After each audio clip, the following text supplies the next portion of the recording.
Bienvenue, si vous nous rejoignez à l'instant en direct de la basilique Saint-Pierre, nous allons vivre la messe avec la bénédiction et l'imposition des cendres en ce jour de l'entrée en carême. Une messe qui traditionnellement à Rome se déroule avec d'abord une longue procession depuis l'église Saint-Anselme jusqu'à la basilique Sainte-Sabine sur l'Aventin. Et pour accueillir aujourd'hui l'afflux exceptionnel de pèlerins depuis l'annonce faite par Benoît XVI lundi de sa renonciation à son ministère de successeur de Pierre le 28 février prochain. Pour faire face à cet afflux, donc, le Saint-Siège a décidé de déplacer cette célébration qui est donc célébrée cet après-midi dans la basilique Vaticane à Saint-Pierre de Rome, avec un premier temps de la célébration qui va se dérouler dans l'atrium de la basilique, juste devant l'entrée.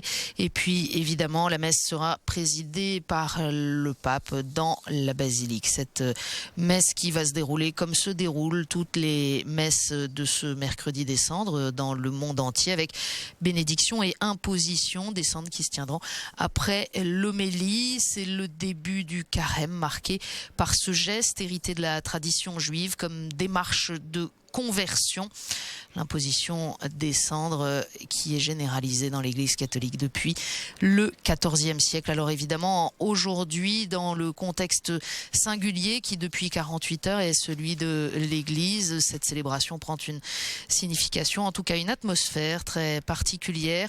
Et à la fin de cette célébration, le cardinal doyen du collège cardinalice, Angelo Sodano, devrait adresser quelques mots au pape au nom de l'ensemble des cardinaux et du peuple chrétien. La procession est prête et la célébration devrait débuter donc dans quelques instants.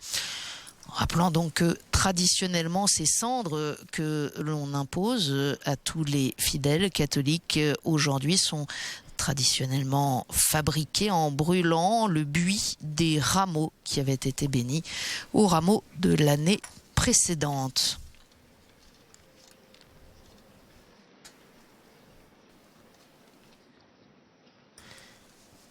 Ceux d'entre vous qui ont suivi ce matin l'audience générale auront noté l'invitation forte à la conversion donnée par le pape, évidemment, dans sa catéchèse consacrée à cette entrée en carême. Les tentations sont nombreuses, particulièrement dans la société contemporaine, soulignait le pape. La tentation qu'a l'homme de croire qu'il se suffit à lui-même et n'a pas besoin de Dieu. Le pape qui a dit aussi quelques mots sur le sens de sa démarche. Comme vous le savez, j'ai décidé de renoncer au ministère que le Seigneur m'a confié le 19 avril 2005. J'ai fait ce choix en pleine liberté pour le bien de l'Église après avoir longuement prié et examiné ma conscience devant Dieu, bien conscient de la gravité d'un tel acte, mais tout autant conscient de n'être plus en mesure d'accomplir le ministère pétrinien avec la force physique et la force d'esprit que cela demande. Je suis soutenu et éclairé par la certitude que l'Église est celle du Christ, qui ne manquera jamais de la guider et de prendre soin d'elle. Je vous remercie tous pour l'amour et la prière avec lesquels vous m'avez accompagné. J'ai senti physiquement le soutien de cette prière au cours de ces derniers jours qui n'ont pas été faciles. Continuez à prier pour le pape, pour moi, pour l'Église et pour le futur pape, a donc dit Benoît XVI ce matin au cours de cette audience générale, alors que la procession des cardinaux gagne dans le silence l'atrium de la basilique Vaticane.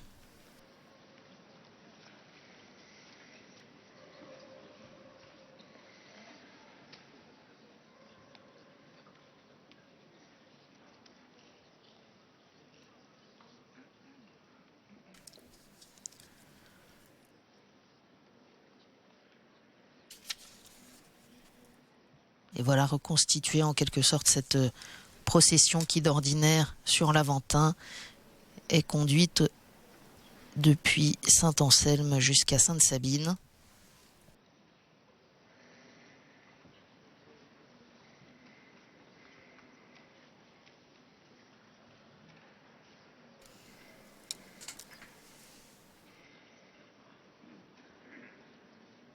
Et le pape Benoît XVI gagne le siège qui a été installé pour lui dans l'atrium de la basilique.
Nel nome del Padre, del Figlio e dello Spirito Santo. Amen. La pace sia con voi. Preghiamo. Accompagne avec ta bienveillance, Père miséricordieux, les premiers pas de notre chemin pénitentiel, pour que l'observance extérieure corresponde à un renouveau profond de l'esprit.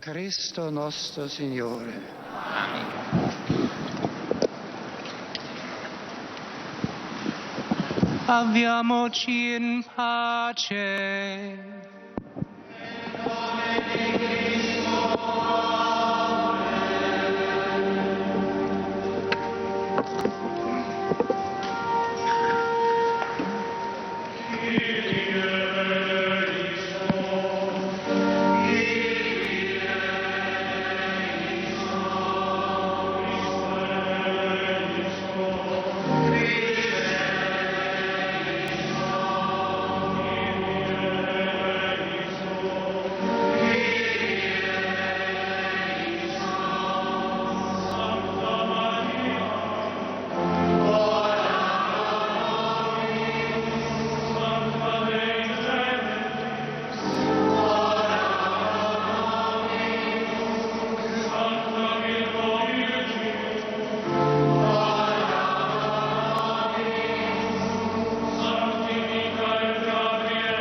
Preghiamo. O Dio nostro Padre, concedi al popolo cristiano. Accorde au peuple chrétien, Dieu notre Père, de commencer par ce jeûne un chemin de véritable conversion pour affronter et vaincre avec les armes de la pénitence le combat contre l'esprit du mal. Signore Gesù Cristo, tuo Figlio, che Dio vive e regna con te nell'unità dello Spirito Santo, per tutti i secoli dei secoli.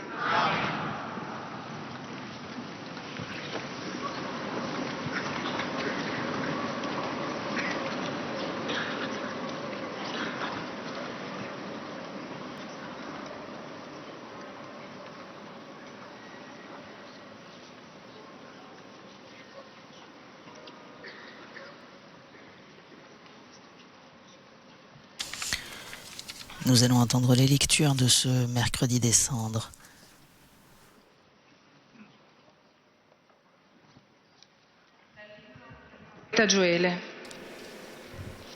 Lecture du livre de Joël.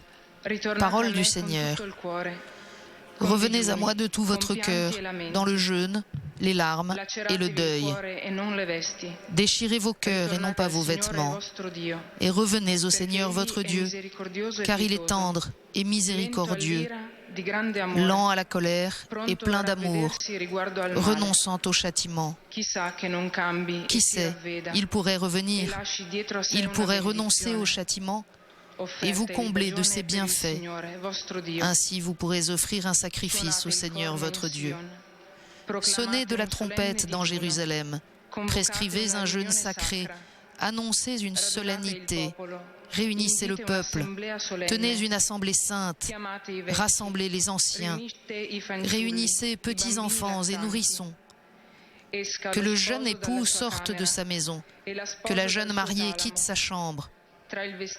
Entre le portail et l'autel, les prêtres, ministres du Seigneur, iront pleurer et diront « Pitié, Seigneur, pour ton peuple. N'expose pas ceux qui t'appartiennent à l'insulte et aux moqueries des païens. Faudra-t-il qu'on dise « Où donc est leur Dieu ?» Et le Seigneur s'est ému en faveur de son pays. Il a eu pitié de son peuple.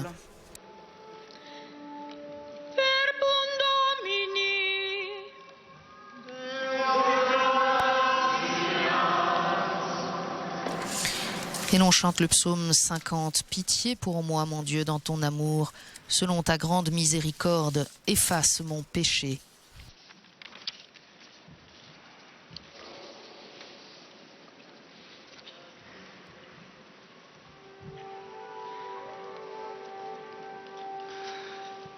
Miserere Domine, quia peccavimus.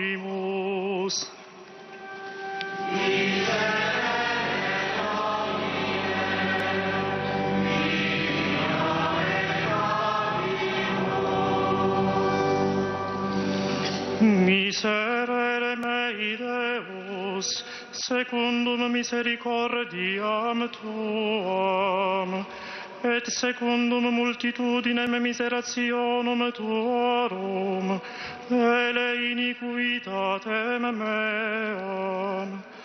Amplius lava mea ab iniquitate mea, et a peccato meo munda me.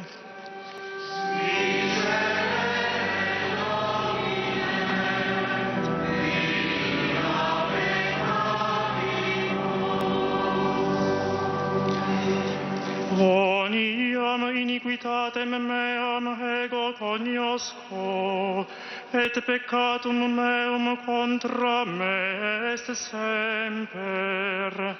Tibi soli peccavi, et malum coram te feci.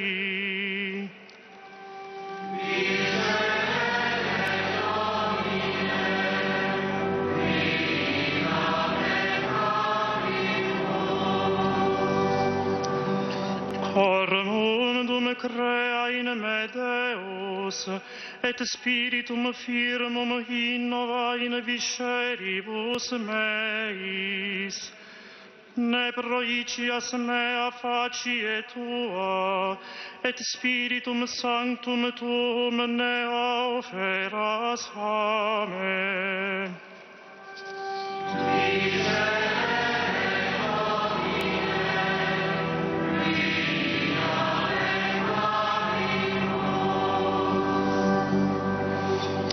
Redemi laetitiam salutaris tui, et spiritu promptissimo confirma me.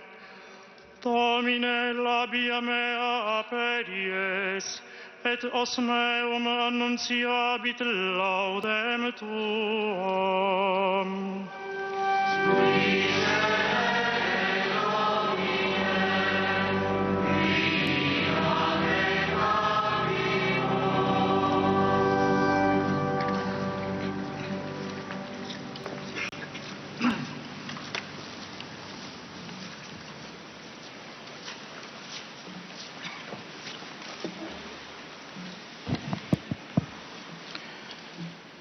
Dalla seconda lettera di San Paolo Apostolo ai Corinzi. Lecture de la seconde lettre de Saint Paul apôtre aux Corinthiens. Noi, in nome di Cristo, siamo ambasciatori. Frères, nous sommes les ambassadeurs du Christ. Et par nous, c'est Dieu lui-même qui, en fait, vous adresse un appel. Au nom du Christ, nous vous le demandons. Laissez-vous réconcilier avec Dieu. Celui qui n'a pas connu le péché, Dieu l'a pour nous identifié au péché des hommes, afin que grâce à lui, nous soyons identifiés à la justice de Dieu. Et puisque nous travaillons avec lui, nous vous invitons encore à ne pas laisser sans effet la grâce reçue de Dieu.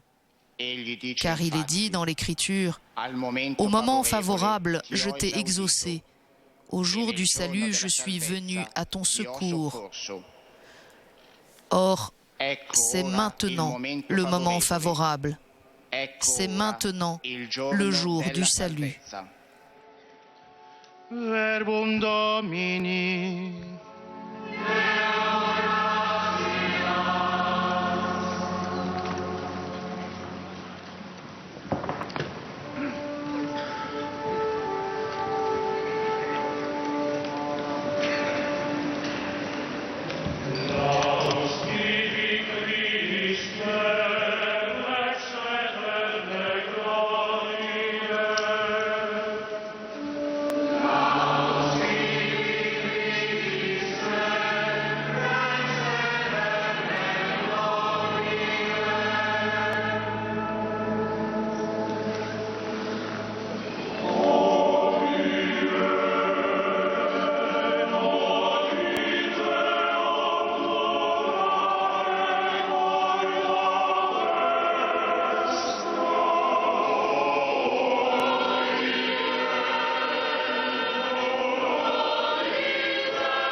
Dominus vobiscum.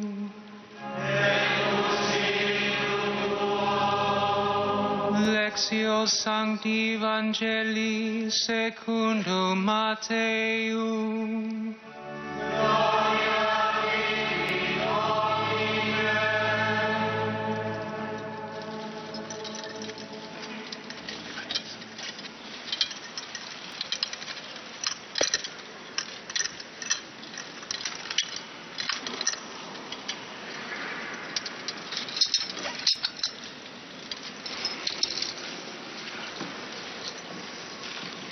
In quel tempo, Évangile selon saint Matthieu. Comme les disciples s'étaient rassemblés autour de Jésus sur la montagne, il leur disait : « Si vous voulez vivre comme des justes, évitez d'agir devant les hommes pour vous faire remarquer. Autrement, il n'y a pas de récompense pour vous auprès de votre Père qui est aux cieux. »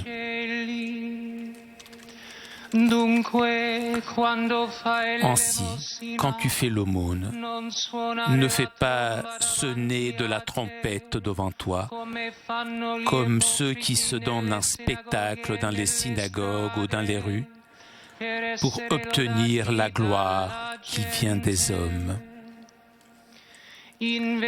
Amen, je vous le déclare, ceux-là ont touché leur récompense. Mais toi, quand tu fais l'aumône, que ta main gauche ignore ce que donne ta main droite, afin que ton aumône reste dans le secret. Ton Père voit ce que tu fais en secret et il te le revaudra. Et quand vous priez, ne soyez pas comme ceux qui se donnent un spectacle.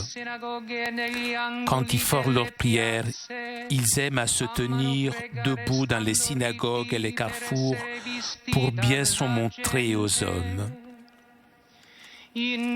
Amen, je vous le déclare, ceux-là ont touché leur récompense. Mais toi, quand tu pries, retire-toi au fond de ta maison, ferme la porte et prie ton Père qui est présent dans le secret. Ton Père voit ce que tu fais dans le secret et il te le revaudra. Et quand vous jeûnez, ne prenez pas un air abattu comme ceux qui se donnent un spectacle. Et ils se composent une mine défaite pour bien montrer aux hommes qu'ils jeûnent. Amen, je vous le déclare, ceux-là ont touché leur récompense. Mais toi, quand tu jeûnes, parfume-toi la tête et lave-toi le visage. Ainsi ton jeûne ne sera pas connu des hommes, mais seulement de ton Père qui est présent dans le secret. Ton Père voit ce que tu fais en secret et il te le revaudra. Verbum Domini.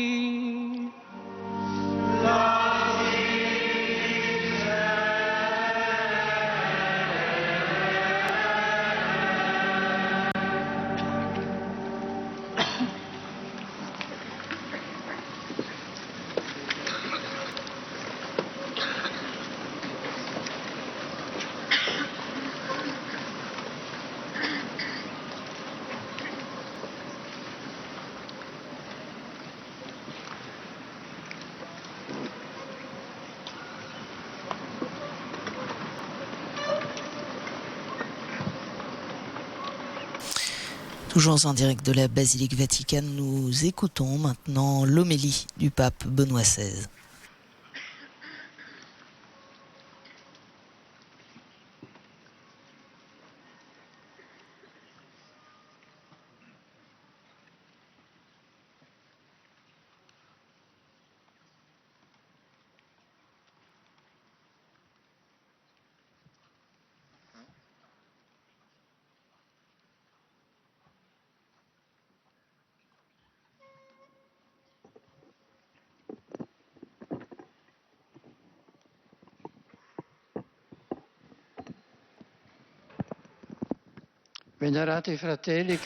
Vénérés frères, chers frères et sœurs, aujourd'hui, mercredi des Cendres, nous commençons un nouveau chemin de carême, un chemin qui se déroule pendant 40 jours et qui nous conduit à la gloire de la Pâque du Seigneur, à la victoire de la vie sur la mort.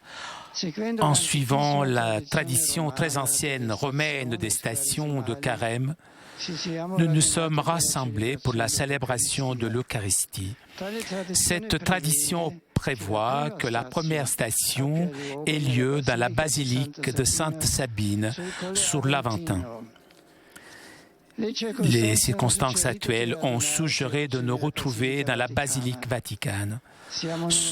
Nous sommes nombreux ce soir autour de la tombe de l'apôtre Pierre, même pour demander son intercession pour le chemin de l'Église.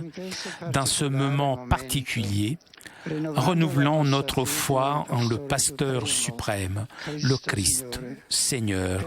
Pour moi, c'est une occasion propice pour vous remercier, vous tous, tout particulièrement les fidèles du diocèse de Rome, alors que je m'apprête à conclure mon ministère pétrinien et pour demander un souvenir particulier dans la prière. Les lectures qui ont été proclamées nous offrent des opportunités qu'avec la grâce de Dieu, nous sommes appelés à faire devenir des attitudes et des comportements concrets dans cette carême. L'Église nous propose tout d'abord le rappel que le prophète Joël adresse au peuple d'Israël. Parole du Seigneur, revenez à moi de tout votre cœur, dans le jeûne, les larmes et le deuil. On doit souligner l'expression de tout votre cœur, qui signifie du centre de nos pensées et des sentiments, des racines de nos décisions, nos choix, nos actions, avec un geste de liberté totale et radicale. Mais est-il possible ce retour à Dieu? Oui, puisqu'il y a une force qui n'est pas dans notre cœur, mais qui se dégage du cœur même de Dieu. C'est la force de sa miséricorde. Le prophète dit encore: revenez au Seigneur votre Dieu, car il est tendre et miséricordieux, lent à la colère et plein d'amour, renonçant au châtiment. Le retour vers le Seigneur est possible comme une grâce, puisque c'est l'œuvre de Dieu, c'est le fruit de la foi que nous plaçons dans sa miséricorde. Mais se retourner à Dieu devient une réalité concrète dans notre vie seulement lorsque la grâce du Seigneur pénètre dans l'intimité et le bouleverse, en nous donnant la force de déchirer le cœur. Et encore, le prophète fait résonner du côté de Dieu ces paroles: déchirez vos cœurs et pas vos vêtements. En effet, même de nos jours, beaucoup sont prêts à déchirer leurs vêtements face à des scandales, des injustices, naturellement commises par d'autres, mais peu semblent prêts à agir sous leur propre cœur, sous leur propre conscience, sous leurs propres intentions, laissant que le Seigneur transforme, renouvelle et convertisse. Ce « revenez vers moi de tout votre cœur » ensuite est un rappel qui implique non seulement l'individu, mais la communauté. Nous avons entendu, toujours dans la première lecture, sonner de la trompette, proclamer un jeûne, rassembler le peuple, ouvrez une assemblée solennelle, appelez les anciens, les petits-enfants, les nourrissons, que le jeune époux sorte de sa maison et que la jeune mariée quitte sa chambre. La dimension communautaire est un élément essentiel dans la foi et dans la vie chrétienne. Le Christ est venu pour réunir les enfants de Dieu qui étaient dispersés. Le nous de l'Église est la communauté où le Christ nous réunit ensemble. La foi est nécessairement ecclésiale. Et il est important de le rappeler et de le vivre en ce temps du carême. Que chacun soit conscient que le chemin pénitentiel ne l'affronte pas tout seul, mais avec beaucoup de frères et sœurs dans l'Église.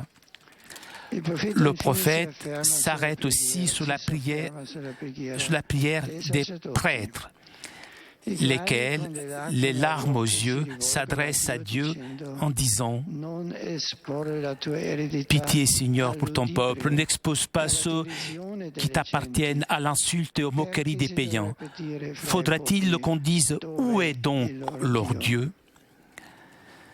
Cette prière nous fait réfléchir sur l'importance du témoignage de foi et de vie chrétienne de chacun d'entre nous et de nos communautés pour manifester le visage de l'Église et comme ce visage soit parfois défiguré.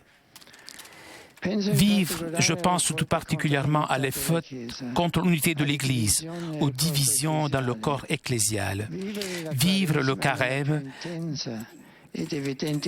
dans une communion ecclésiale intense, en dépassant les individualismes et les rivalités, c'est un signe humble, précieux pour ceux qui sont éloignés de la foi ou indifférents. Or, c'est maintenant le moment favorable, c'est maintenant le jour du salut. Les paroles de l'apôtre Paul aux chrétiens de Corinthe résonnent même pour nous avec une urgence qui n'admet pas d'absence ou inertie. Le mot « maintenant », répété plusieurs fois, dit que ce moment ne peut pas s'échapper. Il nous est offert comme une occasion unique, irrépétible. Et le regard de l'apôtre se concentre sur le partage avec lequel le Christ a voulu marquer son existence, assumant tout l'humain jusqu'à prendre en charge du péché même des hommes. La phrase de saint Paul est forte. Il s'est identifié pour nous au péché des hommes. Jésus, l'innocent le sang, celui qui n'avait pas connu le péché. Il prend en charge du poids du péché en partageant avec l'humanité l'issue de la mort et de la mort sur la croix. La réconciliation qui nous est offerte a eu un prix très élevé, celui de la croix élevée sur le Golgotha, sur lequel a été pendu le Fils de Dieu fait homme. Dans cette immersion de Dieu dans la souffrance humaine et dans l'abîme du mal, réside la racine de notre justification. Revenir vers Dieu de tout notre cœur dans notre chemin de carême passe par la croix. Suivre le Christ sur le chemin qui mène au calvaire, au don total de soi. C'est un chemin dans lequel on doit apprendre chaque jour à sortir toujours plus de notre égoïsme, de nos fermetures, pour laisser la place à Dieu qui ouvre et transforme nos cœur. Et saint Paul rappelle que l'annonce de la croix résonne aussi grâce à la prédication de la parole, dont l'apôtre même est l'ambassadeur. Un rappel pour nous afin que ce chemin de carême soit marqué par une écoute plus attentive et assidue de la parole de Dieu, lumière qui illumine nos pas. Dans l'évangile de saint Matthieu, qui appartient à ce qu'on appelle le discours de la montagne, Jésus fait référence à 3 pratiques fondamentales prévues par la loi mosaïque: l'aumône, la prière et le jeûne. Ce sont aussi des indications traditionnelles dans le chemin de carême pour répondre à l'invitation de revenir vers Dieu de tous nos cœurs. Jésus souligne que la qualité et la vérité du rapport avec Dieu, c'est ce qui qualifie l'authenticité de chaque geste religieux. Pour cela, il dénonce l'hypocrisie religieuse, le comportement qui veut paraître, les attitudes qui cherchent les applaudissements, l'approbation. Le véritable disciple n'est pas au service de soi-même ou d'un public, mais il est au service de son Seigneur, dans la simplicité et dans la générosité. Ton Père voit ce que tu fais dans le secret, il te le revaudra. Notre témoignage alors sera toujours plus incisif. Si nous ne cherchons pas notre gloire et si nous sommes conscients que la récompense du juste est Dieu lui-même, être unis à lui, ici-bas, dans le chemin de la foi, et à la fin de la vie, dans la paix et dans la lumière de la rencontre face à face avec lui, pour toujours. Chers frères et sœurs, commençons confiants et joyeux l'itinéraire de Carême.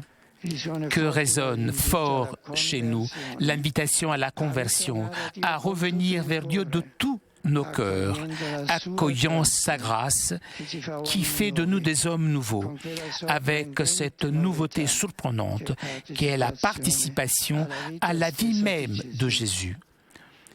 Aucun d'entre nous donc doit être sourd à cet appel qui nous est adressé même dans le rite austère, simple et en même temps suggestif de l'imposition des cendres que dans quelques minutes nous accomplisserons.